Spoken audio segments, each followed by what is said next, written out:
తిరుపతి లడ్డు మొన్నటి వరకు బాగా వైరల్ అయింది. ఇంకా దాని గురించి ఎవరు కరెక్ట్‌గా ఏమి తెలియట్లేదు.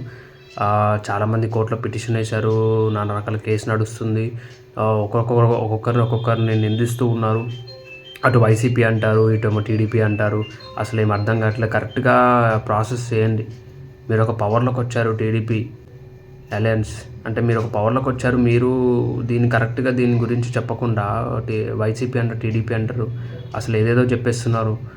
తిరుపతి వాళ్ళన్నా సరిగ్గా చెప్తున్నారంటే వాళ్ళు కరెక్ట్‌గా ఇన్ఫర్మేషన్ లేదు. అసలు మీరు ఇన్వెస్టిగేషన్ చేస్తున్నారా? కరెక్ట్‌గా అక్కడ ఏమైనా జరుగుతుందా?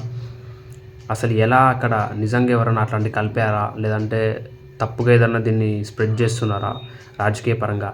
దాని గురించి మీరు ప్రజలకు కరెక్ట్‌గా క్లారిటీ ఇవ్వండి. మీరు గెలిచి ఏం ప్రయోజనం? మీరు ఓడిపోయిన వాళ్ళు అంతే ఉన్నారు, గెలిచిన వాళ్ళు అంతే ఉన్నారు. కరెక్ట్‌గా ఎవరు ఇన్ఫర్మేషన్ ఇవ్వట్లేదు.